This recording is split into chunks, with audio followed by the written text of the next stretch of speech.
Entre la Thaïlande et le Vietnam, quel est le meilleur pays? C'est une question qu'on m'a posée tellement de fois et je vais y répondre honnêtement et avec mon avis personnel dans cette vidéo. Tout d'abord, je vais commencer par vous dire ce que j'aime et ce que j'aime pas dans chacun de ces pays et puis je vais conclure en vous disant le pays que je préfère. Attention cependant, ceci est mon avis personnel. Chacun est libre d'avoir son propre avis, son propre opinion en fonction de ses expériences et ses préférences. Ceci dit, c'est parti, on commence directement par la Thaïlande.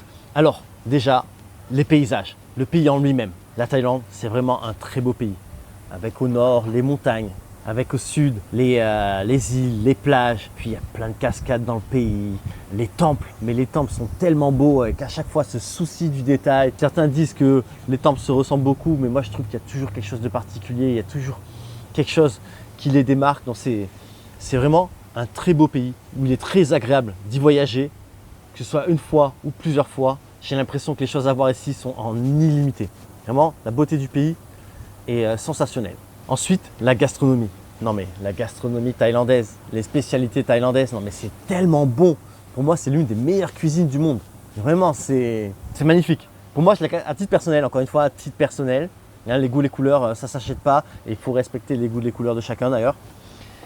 Je la mets en troisième position de mes cuisines préférées. Bon, pour moi, clairement, en haut, c'est la cuisine italienne. Ensuite, la cuisine japonaise et puis après la cuisine thaïlandaise. J'adore, j'adore. Puis vous avez des villes comme Bangkok qui sont des capitales gastronomiques. Je pense franchement, pareil, à titre personnel pour moi, Bangkok, c'est la meilleure ville gastronomique au monde. Au monde.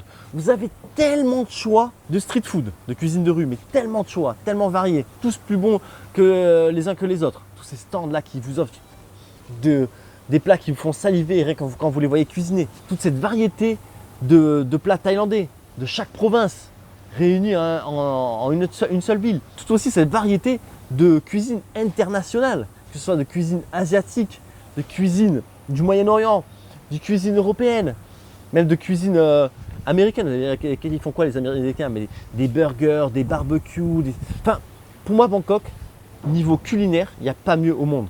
D'ailleurs, sur le top 50 des meilleurs restaurants au monde, la ville où il y en a le plus, c'est Bangkok. Mais bon, sans parler même des meilleurs restaurants, je veux dire, comme je vous dis, la street food, tout ça, c'est franchement, Bangkok, c'est une pépite culinaire, une pépite. Pour moi, il n'y a pas mieux sur terre. Donc vous l'avez compris, le pays est magnifique, on y mange super bien. Un truc qui est aussi pratique et qui est très important, qu'il faut vraiment prendre en considération, c'est les visas.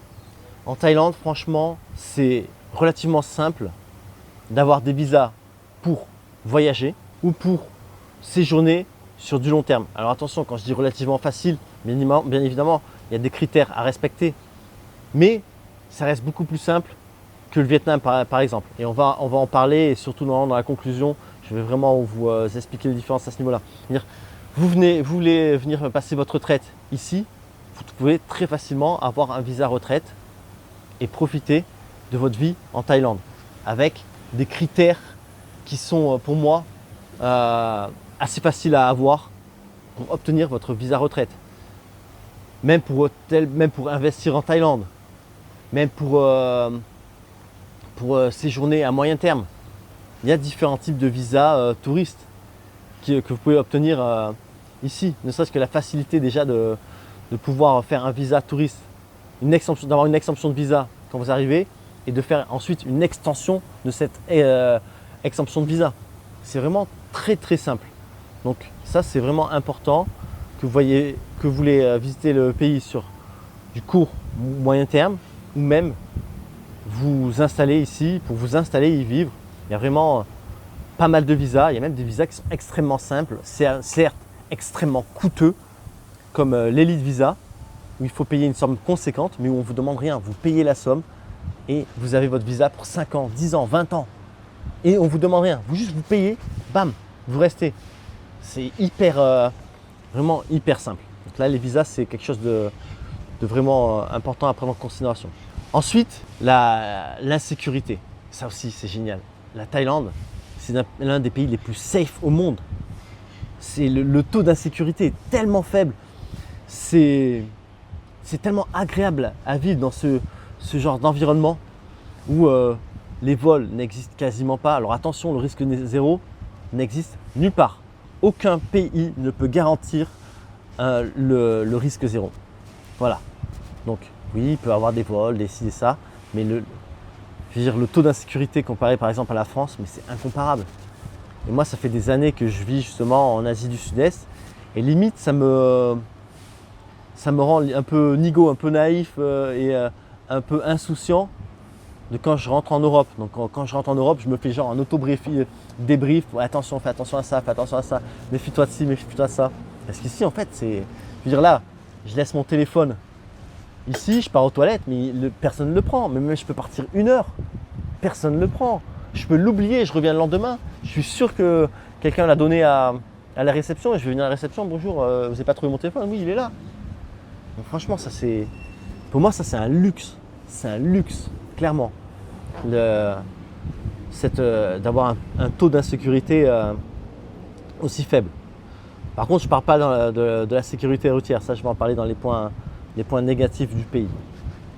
Donc, la sûreté du pays, c'est super. Franchement, c'est vraiment génial. Lié à ça aussi, c'est la bienveillance des gens, le sourire des gens, la chaleur humaine que dégage ce pays. Ça aussi, c'est tellement agréable. Vous arrivez dans un pays où les gens sont accueillants, sont souriants, ne sont pas froids, ne sont pas… Alors, attention, quand je dis ne sont pas stressés, c'est à prendre avec des pincettes.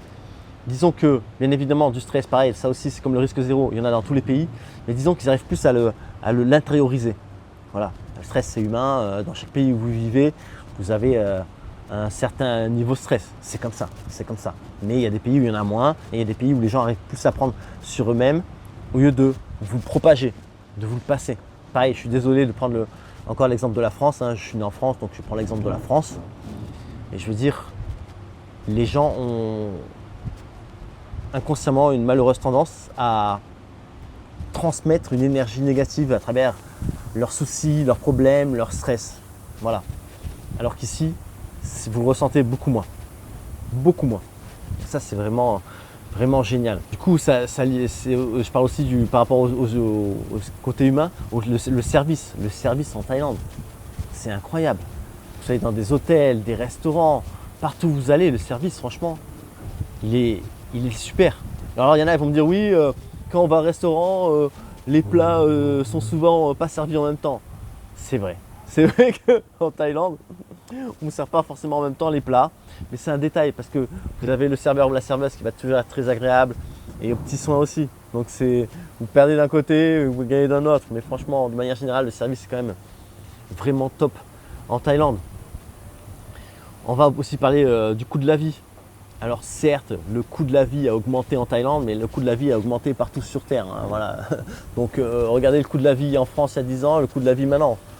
Donc c'est pareil en Thaïlande, forcément ça a augmenté, mais ça reste extrêmement abordable. Extrêmement abordable. Il y en a qui disent la Thaïlande est devenue chère, mais je veux dire, mais il faut arrêter. Je veux dire, regardez d'abord comment c'est chez vous, comparez à chez vous. Comparez pas au passé. Le passé, c'est fini. On a eu plusieurs faits, des choses qui sont passées au niveau mondial, qui ont créé de l'inflation. C'est normal que les prix augmentent. Je veux dire, il y a beaucoup de tourisme. Par exemple, Bangkok est la ville la plus visitée au monde. Mais imaginez-vous, si vous serez hôtelier ou restaurateur, je vous garantis que vous-même, vous augmenteriez les prix. C'est une suite logique des événements et de toutes choses qui font que les prix augmentent. Et c'est comme ça partout sur Terre. Donc pour moi, la Thaïlande reste un pays vraiment très abordable. Très abordable. Je veux dire, faites-vous 10 jours de vacances à Paris, vous allez voir combien ça vous coûte. Et faites un séjour de 10 jours à Bangkok et vous allez voir combien d'argent il vous faut. Donc c'est incomparable, il faut arrêter de dire la Thaïlande c'est devenu cher.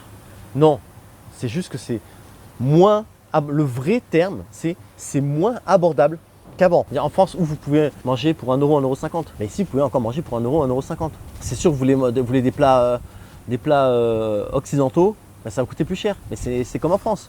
En France vous voulez acheter une mangue, ça ne coûte pas 50 centimes. Ça coûte 5 balles. C'est normal, c'est des coûts liés à l'importation. Donc il faut savoir faire la part des choses. Donc oui, la Thaïlande reste encore très abordable. Maintenant, quelque chose d'autre que j'aime beaucoup en Thaïlande, c'est leur philosophie de vie. Ils sont tranquilles, ils savent prendre le temps, peut-être parfois un peu trop.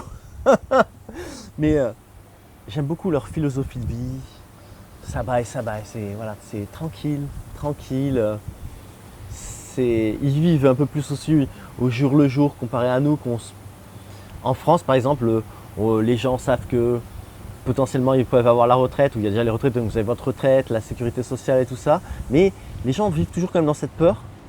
Alors qu'ici, ils ont moins d'avantages sociaux, mais ils arrivent plus à profiter de leur vie. C'est quand même un peu, je trouve ça très paradoxal. Donc, et c'est agréable à voir, c'est agréable à vivre et ressentir ça. Donc leur philosophie de vie aussi liée au bouddhisme. S'il n'y a pas de vol, c'est un peu aussi lié à cette philosophie du bouddhisme, du karma. Donc c'est une philosophie et une culture que j'aime beaucoup. J'aime beaucoup la culture thaïlandaise et leur culture et leurs valeurs fait ce qu'ils sont aujourd'hui. Par exemple, j'admire les valeurs qu'ils ont de la famille, aussi bien d'ailleurs au Vietnam qu'en Thaïlande. Au Vietnam encore plus, mais on en parle après du Vietnam à ce niveau-là. Je veux dire, la culture de la famille, du respect de la famille, cette entraide qu'il y a et qui existe encore, peut-être à certains niveaux qui commencent un peu à s'effriter, mais c'est vraiment minime comparé à notre individualisme qu'on a et qui se ressent en France. Donc ici, vous tordez la cheville, vous tombez par terre, de suite il y a plein de monde qui vient vous aider. En France, c'est limite, je vous dis, on vous crache dessus. Alors bien évidemment, je suis en train de faire une généralité. Il y a toujours quelqu'un qui sera là pour vous tendre la main quand même. Toujours non, justement pas toujours. Il y aura parfois, j'ai dit un mauvais mot, mais en France, il y aura parfois quelqu'un qui sera là pour vous tendre la main et vous aider. Mais ici, justement, il y aura toujours quelqu'un pour vous tendre la main et vous aider. Donc c'est vraiment très agréable. Un autre point que j'aime beaucoup, c'est ce sentiment de liberté. Alors, quand je parle de liberté, souvent je parle de liberté en Thaïlande et au Vietnam, et souvent les gens me ramènent ça à la liberté d'expression. Mais la liberté, c'est pas que la liberté d'expression, au contraire, pour moi la liberté d'expression c'est juste un truc minime. Je veux dire, pour moi la liberté c'est de pouvoir me déplacer en sûreté à n'importe quel moment de la journée, à n'importe quel endroit du pays, de pouvoir être insouciant. Je veux dire, la liberté, on peut l'exprimer de plusieurs manières, et je trouve que aussi bien en Thaïlande et au Vietnam, on est vraiment libre. On est beaucoup moins emprisonné par des lois et des règles comme ça peut être en Europe. Alors ça ne veut pas dire que c'est une zone de non-droit, bien loin de là. Mais parce que justement, le respect existe encore dans ces pays. Dans ces pays, le respect existe encore. Et c'est pour ça que, en se permettant plus de liberté, grâce au respect, ça ne crée pas de débordement. Donc ça, c'est vraiment un truc vraiment agréable. Et pour terminer avec les points positifs, la santé en Thaïlande. Déjà, ils ont des hôpitaux, et je ne mâche pas mes mots, mais largement mieux qu'en France. Alors bien évidemment, ça coûte cher, mais vous êtes extrêmement bien soigné. Ils ont des technologies, accès à des technologies qui sont meilleures que ce que vous pouvez avoir en France. Vous avez beaucoup plus de docteurs et de spécialistes, donc vous n'allez pas attendre 1 mois, 2 mois, 6 mois, 9 mois pour un spécialiste. Non, si vous attendez un jour, c'est déjà énorme. Vous êtes très bien pris. Les hôpitaux c'est des hôtels.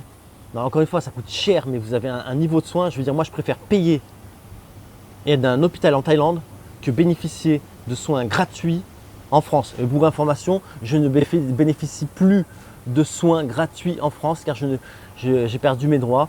Il faut savoir que quand vous ne cotisez pas en France, vous partez, au bout d'un certain temps, vous perdez vos droits. C'est-à-dire que là, si je dois aller à l'hôpital en France, je dois être facturé. Et on me facture. Et ça m'est arrivé personnellement.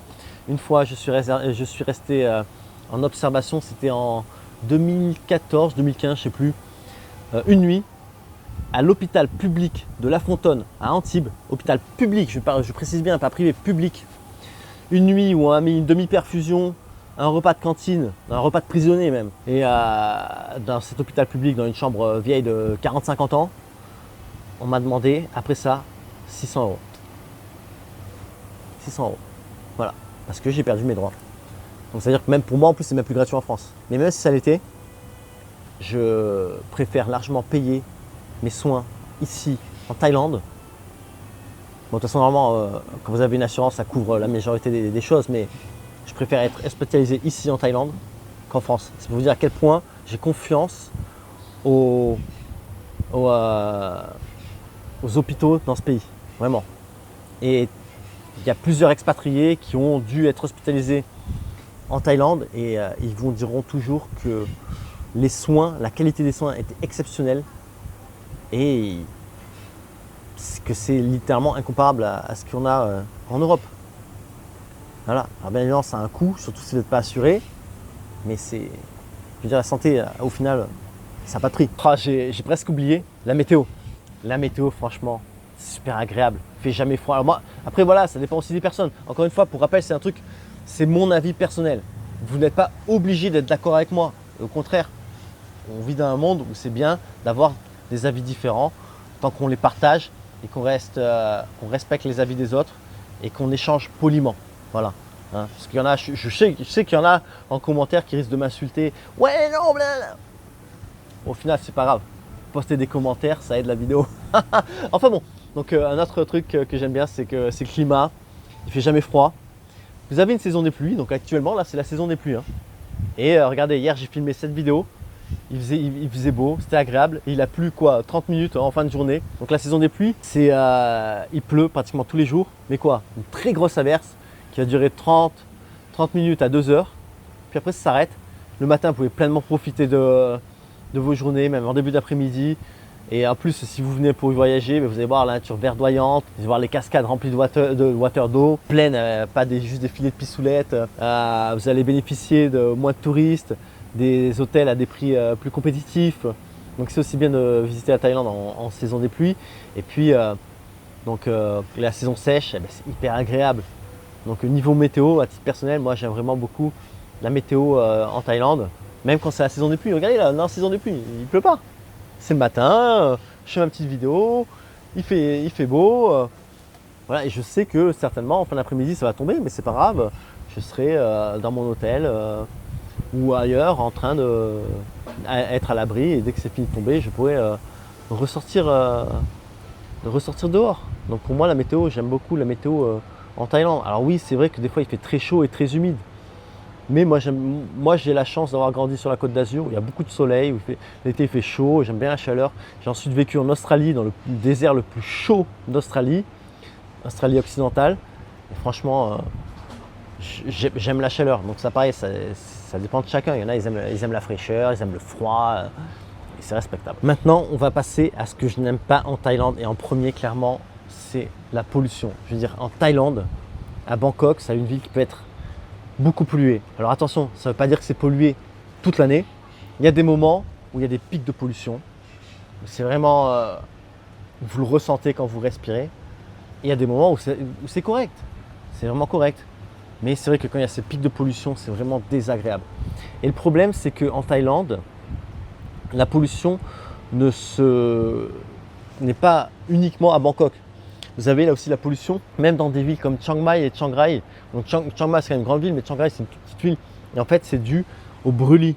Les brûlis c'est en fait une technique agricole ancestrale qui consiste à brûler les terres. Donc, brûler les terres, vous imaginez bien, c'est brûler la végétation qu'il y a sur une parcelle de terre pour la fertiliser. Sauf que là, ils ne brûlent pas 1 hectare, ils brûlent des milliers d'hectares. Et ça fait une fumée mais dense, mais c'est horrible. Horrible. Et pendant 2-3 mois, vous avez cette fumée. Et si vous êtes dans le nord ou même dans des villes du centre, enfin même des fois autour de Bangkok, quand ils brûlent les terres, vous avez cette fumée épaisse, c'est horrible, c'est une pollution. C'est-à-dire quand ils font la saison des brûlis, quand il y a la saison des brûlis, Chiang Mai et Chiang Rai sont souvent les villes les plus polluées du monde. Vous avez l'impression que vous respirez de la fumée de bois, quoi. C'est horrible, horrible, vraiment. Donc ça, c'est vraiment un point que je n'apprécie pas en Thaïlande, mais forcément qui apprécie la pollution. Un autre truc, c'est la circulation. Pareil, non mais à Bangkok, mais la circulation, c'est horrible. À toute heure, n'importe quel jour, c'est horrible. Vous voulez d'un point A à un point B, même des fois en scooter, vous galérez, quoi. Alors heureusement que le réseau de métro est bien fait et continue de s'étendre, mais bon, c'est horrible, c'est horrible. Et puis le métro ne va pas partout, puis il faut toujours un moment où il faut marcher. Alors c'est bien de marcher, mais bon, des fois vous voulez aller rapidement d'un point A à un point B, ben, c'est pas possible. C'est comme ça. Chiang Mai, c'est pareil. Chiang Mai, vous avez des heures de pic, vous avez une circulation incroyable. Phuket, c'est horrible. À Koh Samui aussi, ça commence des fois, il y a des moments où il y a pas mal de circulation, c'est horrible. Donc la circulation, c'est vraiment quelque chose, un problème aussi en Thaïlande. Et je sais pas s'ils essayent de faire quelque chose, je sais pas, j'ai l'impression qu'il n'y a pas de solution qui est prise pour essayer de réduire un peu ça. Enfin bon, c'est pas grave, il y a la circulation, c'est comme ça, c'est un point que j'aime pas. Un truc lié à la route, c'est la sécurité routière. Non mais la Thaïlande, c'est tellement dangereux sur la route, c'est tellement dangereux. Il y a énormément de gens qui se tuent sur la route en Thaïlande, c'est horrible, horrible. On parle de dizaines de milliers de gens qui meurent d'accidents routiers par an en Thaïlande. Et franchement, c'est flippant, surtout pour un mec comme moi, par exemple, qui est complètement immature sur un deux roues. À chaque fois, je réfléchis à deux fois parce que je me dis, bah, je peux me faire foutre en l'air, quoi. Donc, non, c'est dangereux. C'est dangereux sur la route. Même en tant que piéton, hein, vous traversez un mauvais moment, bah, ça y est, vous pouvez vous faire foutre en l'air. Mais le pire, c'est vraiment en deux roues. Par exemple, s'il vous plaît, comme je vous dis, c'est dangereux en Thaïlande. Donc, s'il vous plaît, au moins mettez un casque quand vous roulez en deux roues. Parce que vous n'êtes pas à l'abri de quelqu'un qui vous tamponne ou quoi. Et au moins, vous avez le casque. Ça peut peut-être vous sauver la vie. Hein, vous allez dire, ouais, mais les Thaïlandais ils roulent sans casque. Mais vous savez quoi? Ça veut dire que parce qu'ils roulent sans casque, ils sont immortels. Et du coup, vous êtes immortels aussi. Mais bien sûr que non. Bien sûr que non, faut arrêter, quoi. Donc, si les Thaïlandais ils se mettent une paille entre les fesses, vous allez vous mettre une paille entre les fesses. Voilà. Donc, vous dites pas, ouais, j'aime rouler sans casque, c'est la liberté. Non, non, pour moi, c'est pas la liberté, c'est la débilité. Voilà. Donc, la sécurité routière, franchement, c'est vraiment un point noir en Thaïlande. Maintenant, on va parler des points que j'aime pas forcément en Thaïlande, et ça concerne les gens. C'est que je trouve qu'il y a beaucoup de gens qui sont faux. Alors c'est sûr, c'est très agréable de voir tous ces gens qui sourient tout le temps, mais je trouve que c'est très faux. Et même dans des situations où ils ne devraient pas avoir le sourire, ils ont quand même le sourire, et on voit que c'est un sourire faux. Il y a pas mal, je ne veux pas faire une généralité parce qu'il y a énormément de Thaïlandais qui sont des perles, mais il y a aussi énormément de Thaïlandais qui sont faux et qui vont contrôler leur comportement. Mais même entre eux, hein, pas que vis-à-vis des touristes, hein, même entre eux, c'est comme ça. J'ai limite l'impression que c'est culturel. En plus de ça, je trouve qu'il y a... Aïe, j'ai foutu un coup de genou dans la table. En plus de ça, je trouve qu'il y a une différence énorme entre les hommes et les femmes. Je veux dire, quand vous venez en tant qu'étranger, les hommes, vous allez avoir énormément de mal à communiquer avec eux, avoir des interactions avec eux. Là, pareil encore, je suis en train de faire une généralité, mais vraiment, c'est vraiment la majorité des hommes. Je ne sais pas ce qui s'est passé dans ce pays pour que vraiment les hommes soient beaucoup plus, comment dire, sur la réserve au niveau social, au niveau communication, donc avec les étrangers. Vraiment, il n'y a pas de... Vous allez monter dans un taxi, ben, on va rarement vous parler. Génial.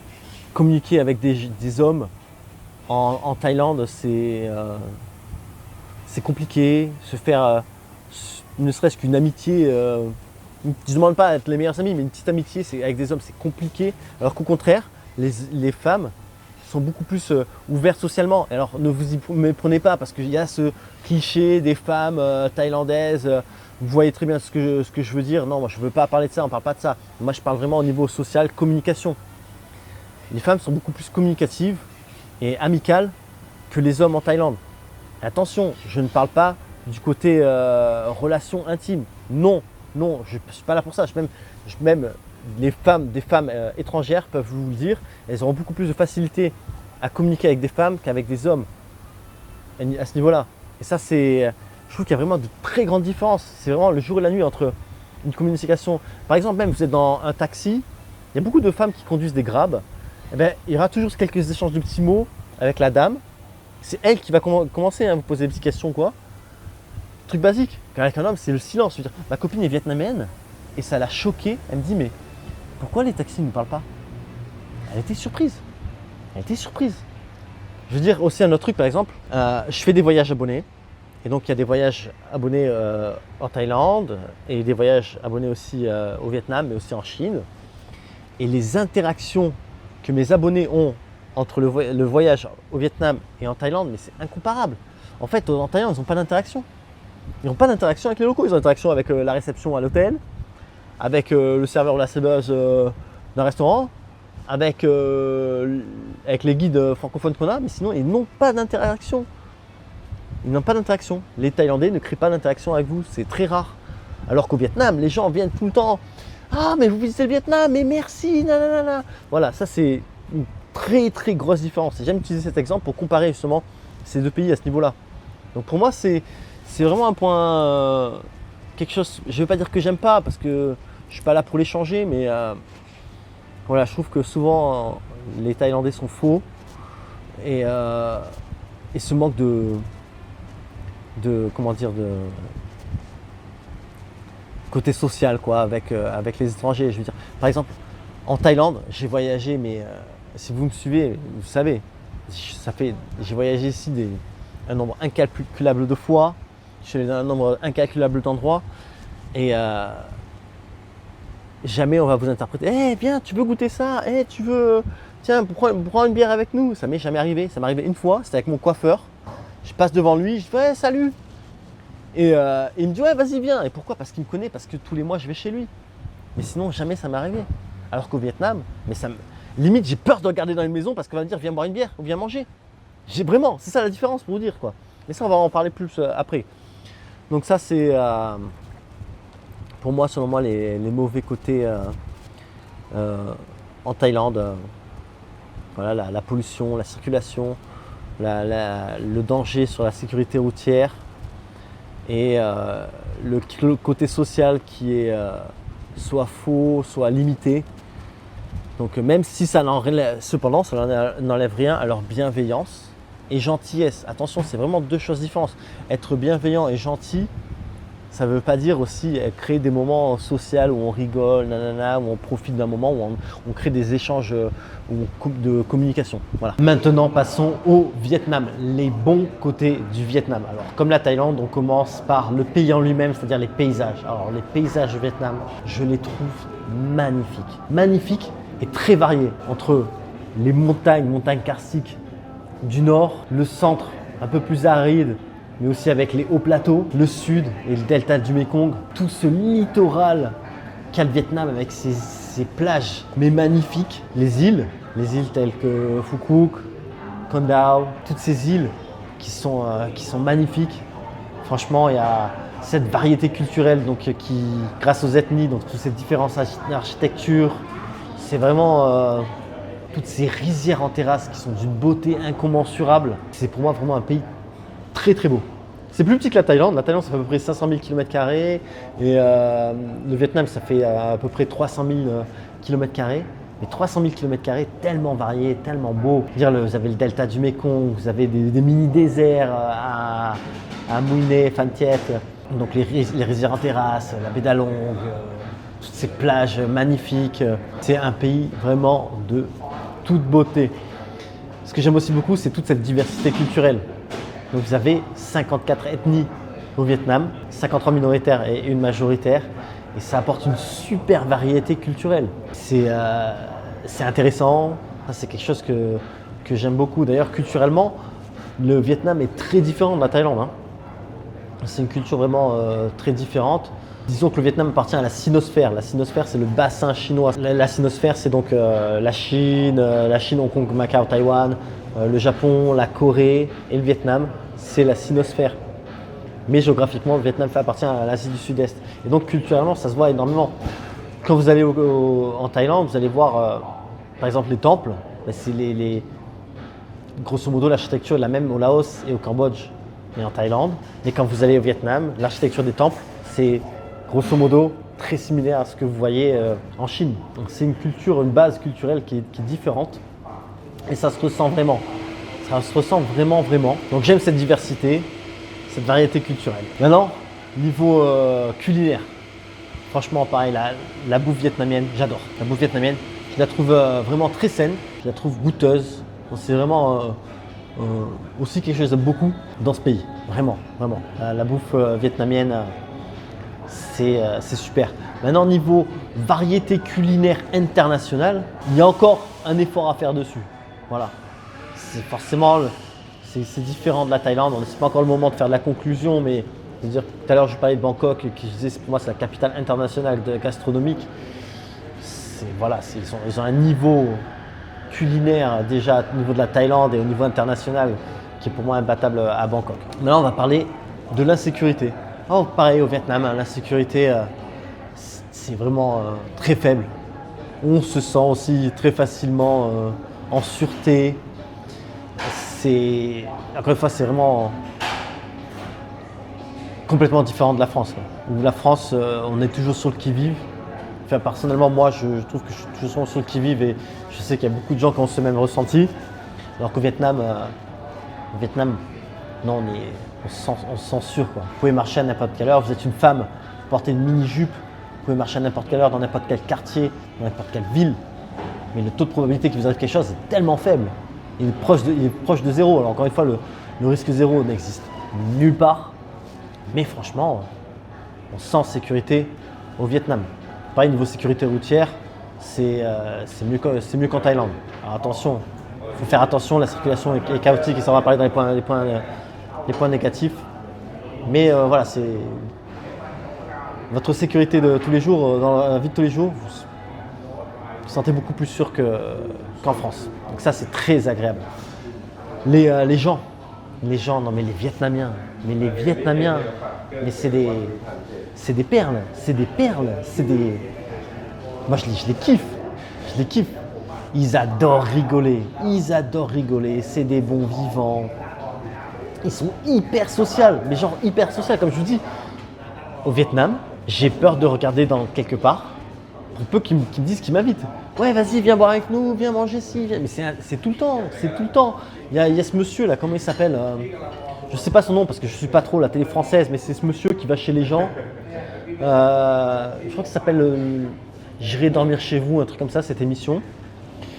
Et une fois, il a été interrogé, il disait par quel pays il a trouvé les plus accueillants.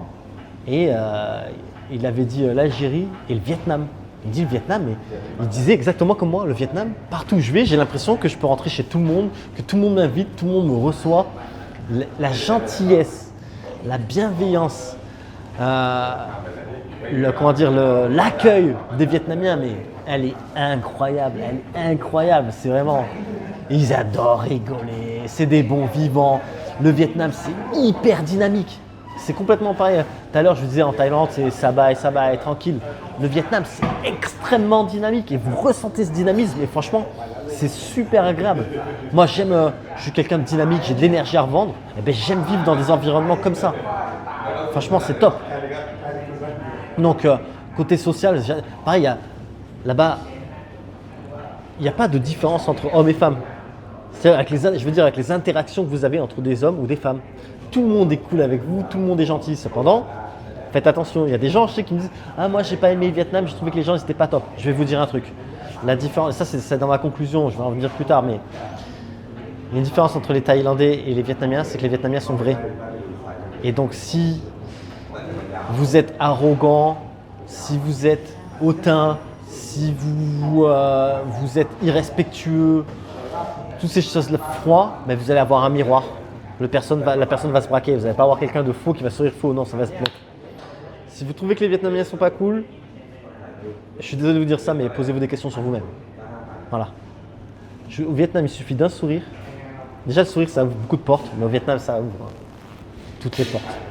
Toutes les portes. Je vous dis, les Vietnamiens, c'est des perles. Vous montez dans un taxi, ils vous posent plein de questions, ils vous parlent et tout. Mais même des jeunes, combien de fois je book un Grab. Grab, je réserve un Grab. Grab, c'est l'équivalent d'Uber. Donc un petit scooter. Le mec, il vient. Donc vous avez soit des voitures, soit des scooters.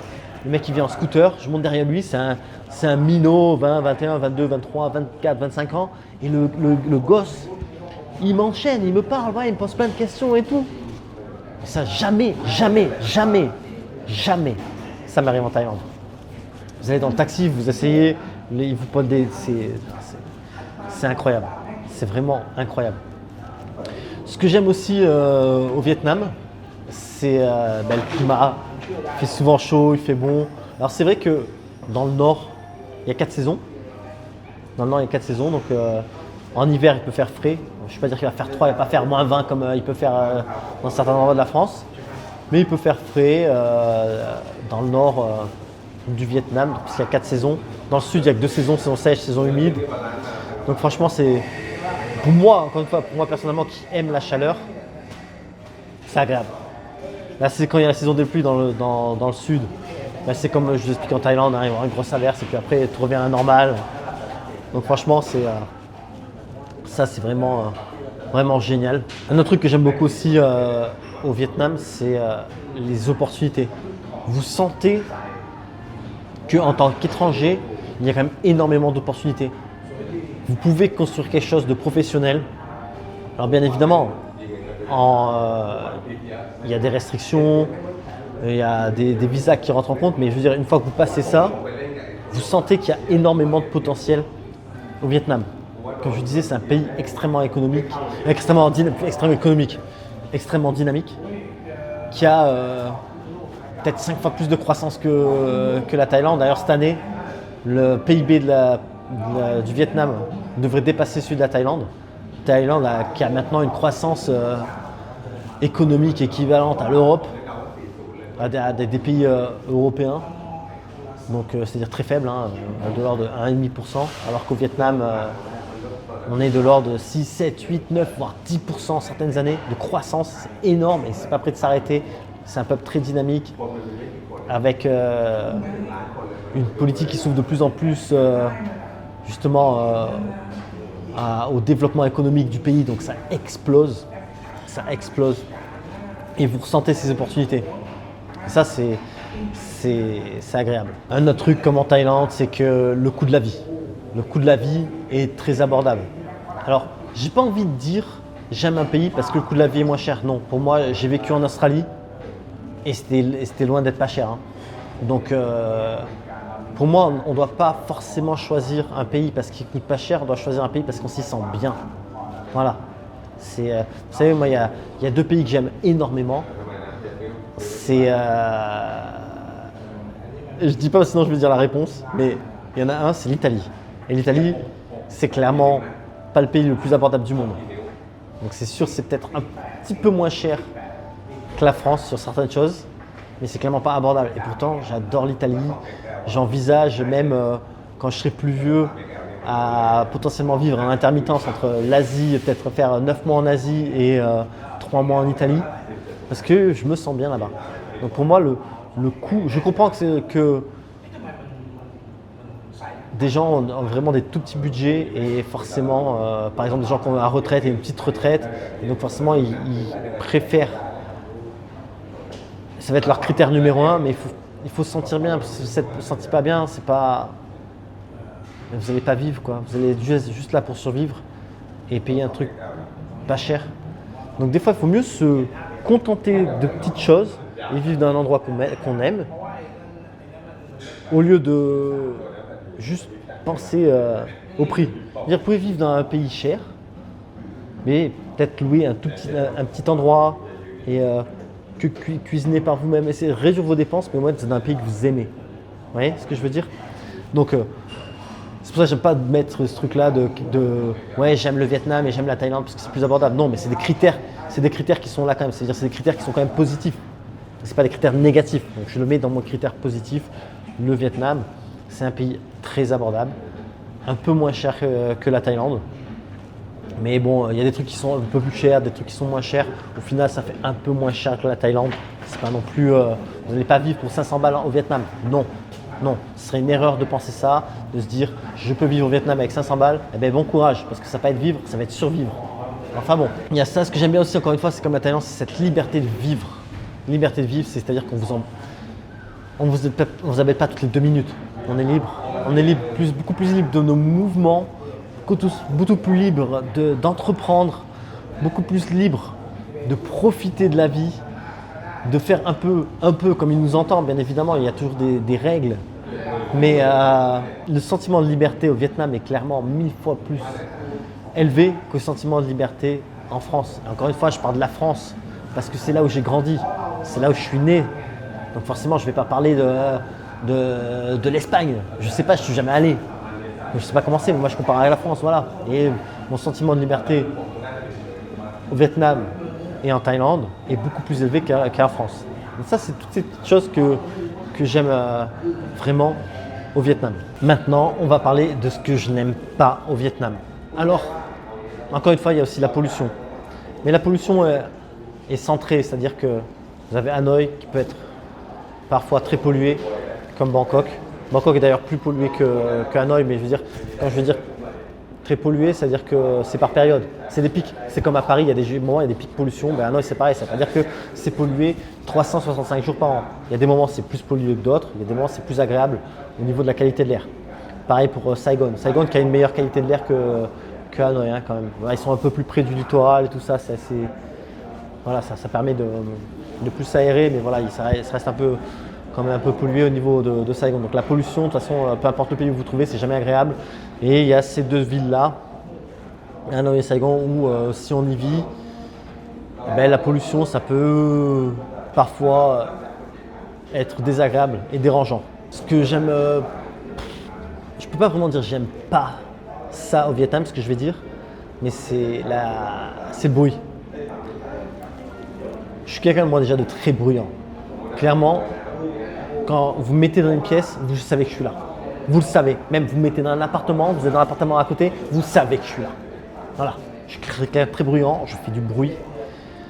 Donc je ne pourrais pas me plaindre de ça. Mais c'est vrai qu'au Vietnam, ça peut être parfois très bruyant. Voilà. Alors c'est pas partout.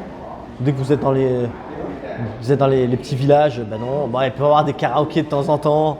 Et voilà, c'est moins que dans des grandes villes où il y a tout le temps les klaxons et tout ça. Les klaxons, même pas, je m'en plains même pas parce que c'est nécessaire pour la conduite. Moi-même, je klaxonne tout le temps quand je suis en scooter.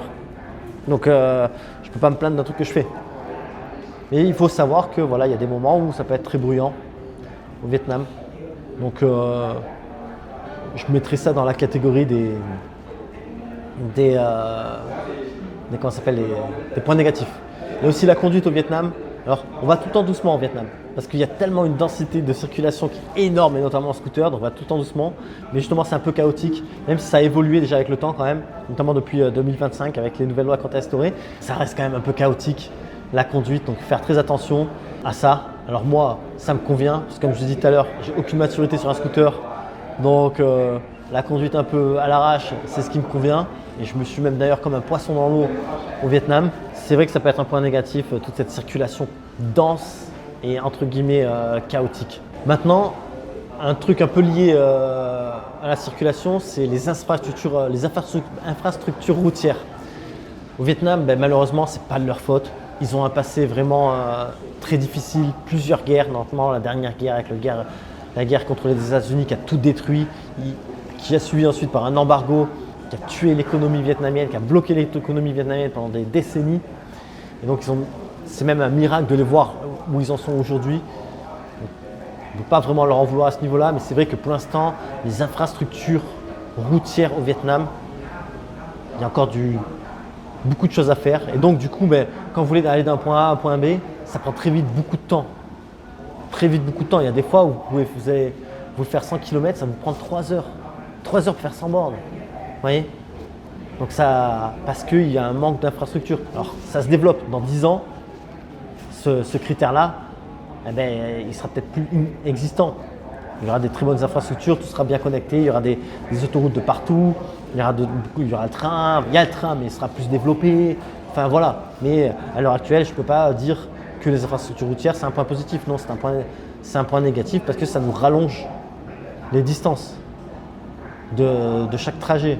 Donc c'est vrai que, surtout quand on y voyage, ça peut être un inconvénient parce que on doit réfléchir à notre itinéraire en fonction aussi de ces temps de trajet qui sont plus longs.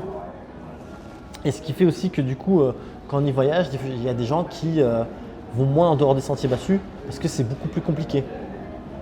Donc les infrastructures routières, c'est pas encore le top. Ils y arrivent, le pays se modernise à vitesse grand V, ils reviennent de très loin, donc on ne peut clairement pas leur en vouloir, mais les infrastructures, c'est vraiment pas le top. Et donc dans le même sujet d'infrastructure, c'est pareil, c'est les infrastructures au niveau des déchets. Pareil, ils y arrivent petit à petit, il y a une meilleure gestion de collecte des déchets, qui est déjà l'étape numéro 2, parce que l'étape numéro 1 serait déjà l'éducation sur les déchets. Donc ça, la nouvelle génération commence à comprendre justement l'importance de gérer ses déchets et pas de juste les jeter comme ça. Mais il y a encore beaucoup de gens, et même de mon âge, de 40 balais, qui vont balancer leurs déchets comme ça. Et donc ça crée une pollution, notamment une pollution plastique, qui est vraiment pas top quoi, au Vietnam. Parce que il y a eu ce manque d'éducation à ce niveau-là pendant des années, mais c'est en train de changer. Justement, les jeunes se sentent beaucoup plus impliqués à ce niveau-là.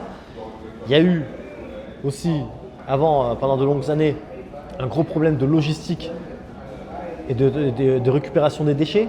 C'est en train de s'améliorer. Et un gros problème d'infrastructure pour stocker ou recycler les déchets, même s'il y a quand même pas mal de recyclage. On voit toutes ces dames qui ramassent tous ces trucs qu'elles peuvent recycler à droite à gauche.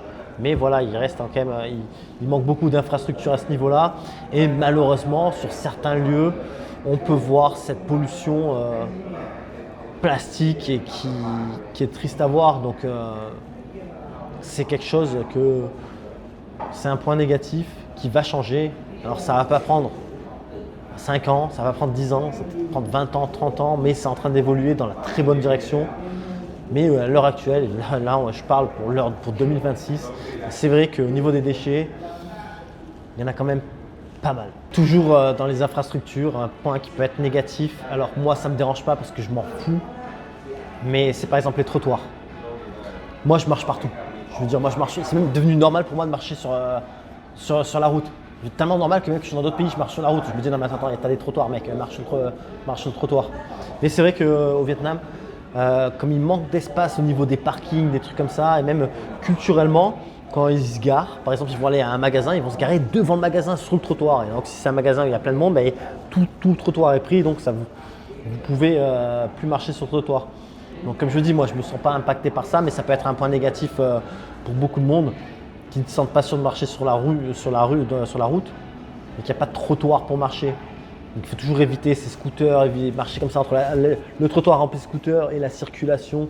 Donc ça c'est encore un point au niveau des infrastructures qui peut être négatif et qui serait à améliorer. Et donc voilà, tout ce qui est infrastructure routière, de toute façon, c'est en amélioration, mais c'est vrai qu'au jour d'aujourd'hui, des fois, ça peut être pas tip top. Maintenant, quelque chose de différent, c'est la barrière de la langue. Alors là, au Vietnam, de plus en plus de gens parlent l'anglais et tous les gosses vont le soir généralement à une école d'anglais apprendre la langue. Mais dès qu'on sort des grandes villes, ou même dans les grandes villes, dans des quartiers moins touristiques, c'est de plus en plus compliqué de trouver des gens qui parlent anglais. Alors là, vous allez dire, ouais, mais t'as qu'à parler vietnamien. Et vous n'avez pas tort dans un sens. Mais je veux dire, quand vous êtes en tant que touriste, ça peut vous compliquer les choses. Cette barrière linguistique. Voilà, alors c'est vrai que quand on y reste pour du long terme, et ça, je parle pour tous les pays, quand vous prévoyez de rester dans le long terme dans un pays, la moindre des choses, c'est de faire un effort au niveau de la langue. Je ne vous dis pas de connaître tous les mots du dictionnaire d'une langue, mais continuellement faire un effort pour apprendre toujours plus de vocabulaire et vous débrouiller, avoir une base solide de la langue du pays dans lequel vous restez. Mais c'est vrai qu'en tant que touriste, c'est toujours sympa d'apprendre quelques petits mots. Bonjour, au revoir, merci, pardon, désolé, combien ça coûte, connaître un peu quelques chiffres, voilà, c'est toujours bien. Surtout que c'est appréciable par la population. Mais et quand vous y vivez, c'est mieux de savoir y parler. Mais voilà, en tant que touriste, si vous venez en tant que touriste, ça peut être un petit point négatif de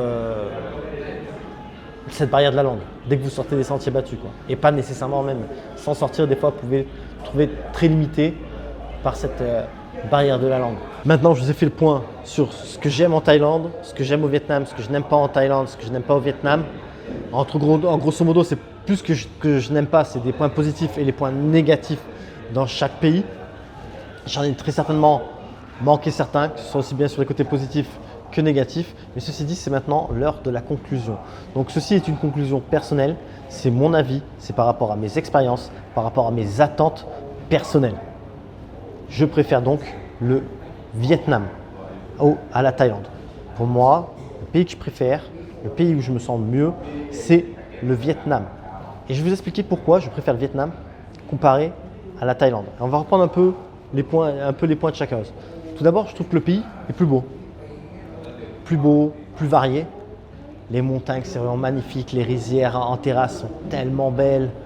Les plages qui ne sont pas mises en valeur d'ailleurs au Vietnam parce que voilà, déjà le tourisme est minime au Vietnam. Le tourisme représente à peu près 2% du PIB au Vietnam, tandis que en Thaïlande, ça représente entre 25 et 30% du PIB. Donc forcément, ils se concentrent beaucoup plus à la promotion du pays et à développer chaque destination pour en tirer un profit. Donc il y a plein de plages et je peux vous garantir, j'ai fait des milliers, des dizaines de milliers de kilomètres le long du littoral vietnamien. J'ai vu un nombre de plages incalculable, magnifiques, de toute beauté, avec personne, aucun visiteur, rien. J'ai vu des perles, des plages, mais je vous jure, vous faites un resort ici, vous faites des millions.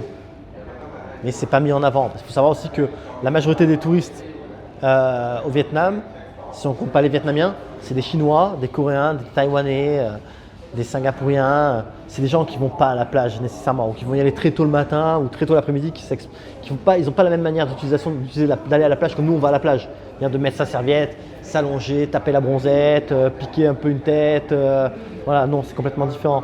Donc du coup, il n'y a pas non plus trop cette nécessité de développer le tourisme autour des plages et de mettre en avant toutes ces magnifiques plages comparé à la Thaïlande où le tourisme occidental est vraiment développé. Et il y a beaucoup de gens qui viennent en Thaïlande pour aller sur les îles et les plages. Donc, ça pour dire que voilà, je trouve que le Vietnam est plus beau que la Thaïlande. Ces paysages variés, cette beauté brute du pays, vraiment, c'est déjà un point qui fait que j'aime plus le Vietnam. Niveau culinaire, je ne vais pas vous mentir, je préfère la Thaïlande. Mais je suis quand même très bien servi au Vietnam. Un point qui est vraiment très important pour moi au Vietnam et ce qui est vraiment décisif dans pourquoi je préfère le Vietnam à la Thaïlande, c'est les gens. Les gens, pour moi au Vietnam, les Vietnamiens sont tellement plus vrais que les Thaïlandais, tellement plus gentils. Alors qu'attention, je ne dis pas que les Thaïlandais ne sont pas gentils. Les Thaïlandais, ce sont des pâtes, ils sont extrêmement gentils. Mais au Vietnam, ils sont encore plus gentils, ils sont plus ouverts, ils sont plus généreux, ils sont plus bienveillants, ils sont plus rigolos. Moi, j'aime rigoler, j'aime plaisanter. Et au Vietnam, c'est tout le temps comme ça, on se tape des barres et tout, c'est toujours rigolo. Ici, c'est différent en Thaïlande. C'est bien, les gens sont bien, mais c'est différent. C'est vraiment un autre level. Et c'est pas des. Et aussi, j'aime les gens vrais.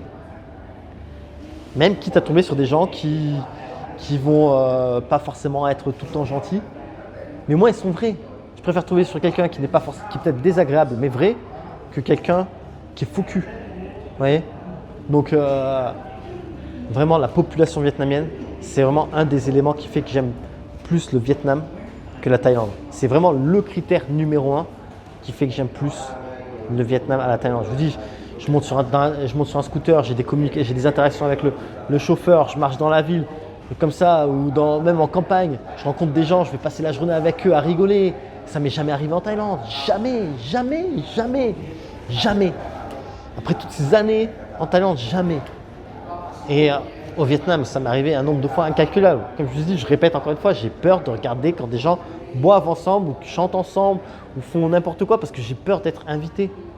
J'ai peur, je me dis, ça y est, je suis pris d'un guet-apens, je peux même pas tuer parce que vous restez pas pour une bière. Hein. Je viens boire une bière, mais en fait, vous êtes dans un guet-apens. Vous allez boire toute la journée. Vous allez manger, ils vont vous amener dans des endroits, c'est incroyable. Donc, j'aime beaucoup ça. Ce que j'aime énormément aussi au Vietnam, c'est leur forte identité. Je trouve que la Thaïlande est en train de perdre un peu de leur identité et beaucoup moins forte qu'au Vietnam. La part de l'identité vietnamienne, les valeurs qui font de ce qu'est le Vietnam sont beaucoup plus prononcées là-bas. Et ça, c'est vraiment agréable à voir, agréable à vivre, agréable à sentir. Et ça, j'aime beaucoup. J'aime vraiment beaucoup. Ce que je préfère aussi au Vietnam, c'est tout ce dynamisme, ces opportunités que vous pouvez créer, qui vous portent. Vous voyez, quand vous dites... Moi, je me sens vraiment porté par ça, ça me donne encore plus d'énergie, ça me donne envie d'encore plus en découdre et tout ça. Alors qu'en Thaïlande, plus au ralenti, même c'est quand même dynamique, hein, mais c'est plus au ralenti, voilà, c'est peut-être plus tranquille, plus les gens plus feignants. Donc bon, c'est quelque chose de, c'est un ressenti différent. Mais à la fois, ce qui est paradoxal au Vietnam, c'est que dans ce dynamisme, vous arrivez aussi à vous relaxer. Vous allez être sur un café, dans un café, un des nombreux et innombrables cafés qu'il y a au Vietnam. Et vous allez être là, comme ça, avec votre café, posé. Vous regardez justement ce chaos sur la route, mais en même temps vous êtes reposé. C'est incroyable, hein. Mieux, vous êtes avec votre café au-dessus des rizières, vous contemplez, c'est magnifique. Donc ça c'est quelque chose que j'aime beaucoup, ce dynamisme. Et à la fois cette capacité de prendre le temps pour soi quand il faut prendre du temps pour soi, c'est vraiment top. Vraiment, vraiment top. Donc vraiment, s'il y a un truc qui fait que je préfère le Vietnam, c'est les gens, la beauté du pays, le dynamisme du pays, ce bien-être et cette liberté que je ressens tout le temps, quand j'y suis. Comme je disais tout à l'heure, en fait, j'ai 2 pays de cœur, c'est le Vietnam et l'Italie. Rien à voir, hein. Rien à voir, mais voilà, c'est des pays où... Et pareil, hein, quand on parlait de budget, voilà, le Vietnam, c'est quand même un petit budget comparé à l'Italie, et pourtant, je choisis là où mon cœur, et je suis pas mal blindé, hein, attention, hein. Mais non, j'aime être dans un endroit où je me sens bien. Mais je réfléchis pas par rapport au budget. Et c'est pour ça qu'il y a des gens en fait tout le temps qui se plaignent, oh la Thaïlande ça devient cher, parce qu'en fait ils viennent en Thaïlande que pour le budget. Ah le Vietnam ça devient cher aussi, ils viennent parce qu'ils viennent là-bas que pour le budget. Essayez de voir en plus de ça, quitte à vous limiter un peu plus, mais profitez. Et vous allez voir, vous pouvez peut-être profiter plus. Vous voyez, parce que vous êtes dans un endroit où vous vous sentez bien. Vous pouvez faire des choses simples, des petits barbecues sur la plage, ça va coûter que dalle, au lieu de faire un resto et manger une pizza qui va vous quitter une blinde. C'est possible de vivre avec un budget raisonnable, aussi bien en France aussi bien en Thaïlande qu'au Vietnam. C'est pas des critères. C'est pas parce que le Vietnam c'est un peu moins cher que la Thaïlande que je préfère le Vietnam. Non, le Vietnam serait même le double. Ce serait 2 fois plus cher que la Thaïlande, mais je préférais quand même le Vietnam. Enfin voilà, grosso modo, vous savez pourquoi je préfère le Vietnam à la Thaïlande. Encore une fois, vous êtes libre d'être pas d'accord avec moi et j'accepte. Je veux dire, pour moi, ça ne me dérange pas qu'il y ait des gens qui préfèrent la Thaïlande au Vietnam parce que le monde a besoin de diversité. On a besoin de chacun aimer des choses différentes. Et donc, moi, je ne demande pas à ce que tout le monde aime les mêmes choses que moi. Donc, je préfère, selon moi, selon mon avis personnel, selon mon expérience, je trouve que le Vietnam, c'est mieux que la Thaïlande. Sans cracher sur la Thaïlande, parce que ça reste quand même un pays fantastique et que j'aime aussi énormément. Donc n'hésitez pas vous à me dire en commentaire ce que vous préférez. Si vous préférez la Thaïlande et pourquoi. Si vous préférez le Vietnam et pourquoi. Je suis sûr que je suis passé à côté de plein de choses parce que j'ai tellement de choses à dire. Je ne sais même pas combien de temps on va faire la vidéo là encore une fois, mais j'ai tellement de choses à dire aussi bien sur la Thaïlande, des points positifs et négatifs, sur le Vietnam, points positifs et négatifs, sur pourquoi j'aime tant le Vietnam, pourquoi j'aime vraiment tant le Vietnam. Je suis sûr que j'ai raté des choses, mais enfin bon, je pense que vous avez la grosse base. Et puis, je suis curieux de savoir votre avis. Ceci dit, les aventures au Vietnam continuent, les aventures en Thaïlande continuent aussi. Donc, si vous désirez ne rien manquer, n'hésitez pas à vous abonner. Et je vous dis donc à la prochaine sur ma chaîne La Bizette. Mouah.